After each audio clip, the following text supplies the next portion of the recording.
मुख्यमंत्री मनोहर लाल से मिलने के लिए पहुंचे पूर्व केंद्रीय मंत्री चौधरी वीरेंद्र सिंह।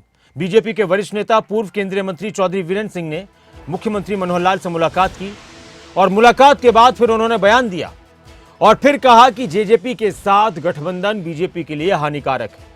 लेकिन इसके साथ उन्होंने एक और बात कही और कहा कि मेरे विचारों से पार्टी के सभी नेता और कार्यकर्ता सहमत हैं। जेजेपी के साथ चुनावी गठबंधन स्वीकार नहीं। बीजेपी नेता चौधरी वीरेंद्र सिंह ने एक बार फिर गठबंधन को लेकर बयान दिया। मुख्यमंत्री मनोहर लाल से मुलाकात के बाद बोले वीरेंद्र सिंह, अल्टीमेटम नहीं, ये मेरा फैसला है ये कि अगर पार्टी ये समझती है कि गठबंधन ज़रूरी है, जिसको मैं ये कहता हूँ कि वो हमारे लिए हानिकारक है पार्टी के लिए, तो मैं आज भी मेरा वही स्टैंड है। और मुझे लगता है कि मेरे स्टैंड को पार्टी लीडरशिप भी और पार्टी का जो साधारण से साधारण कार्यकर्ता है वो भी मेरे इस स्टैंड को एंडोर्स करता है, इस स्टैंड को ठीक मानता है।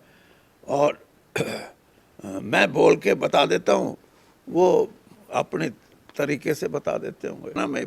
मैंने चाहे पार्टी अध्यक्ष हमारे हरियाणा के, चाहे पार्टी के दूसरे वरिष्ठ हमारे साथी हैं या सरकार में मुख्यमंत्री जी हैं, उनको भी मेरा ये स्पष्ट सलाह है कि आप इस गठबंधन के साथ मत चलिए। जन आधार की मजबूती की वजह से तो हैं, तो इसलिए किसी का सहारा लेके चलना ये बिल्कुल गैर राजनीतिक सोच का हिस्सा है उसके, और उसको साथ बढ़ाने का मतलब ये है कि वो गलत फैसला होएगा। और मैं अब भी यही कहता हूँ कि अगर ऐसा फैसला रहेगा या होता है, क्योंकि ये इस गठबंधन जो 5 साल सरकार चलाने का है, इसके विरोध में नहीं हूँ मैं, क्योंकि हमारे को स्पष्ट बहुमत नहीं मिला था, हमारे को ज़रूरत थी, एक पार्टी ने आके समर्थन दिया।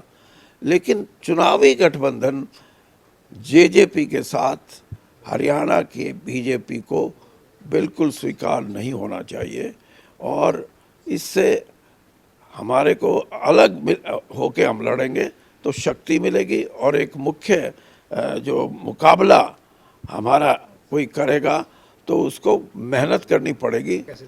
मैं सियासी तौर पे नहीं, मैं दोनों तौर पे बताता हूँ। भूपेंद्र सिंह हुड्डा जी को उस समय इसी भाषा का प्रयोग करना चाहिए था। भाषा के शब्दों में और भाषा को बनाने में कहीं ना कहीं उनसे जो चूक हुई है वो यही थी कि आम साधारण आदमी ने ये समझ लिया कि ये अपने आप को मुख्यमंत्री मानते हैं और 4 दूसरी जो बिरादरियां हैं या कास्ट हैं उनके लोगों को कह रहे हैं कि हम इनको डिप्टी चीफ मिनिस्टर बनाएंगे। आज भाषा में उन्होंने सुधार किया है, तो मैं ये समझता हूँ कि आगे भी ठीक शब्दों का इस्तेमाल करेंगे तो ठीक रहेंगे, गलत शब्दों का इस्तेमाल करते हैं तो पार्टी को तो नुकसान, सिंह हुड्डा जी को भी नुकसान हो।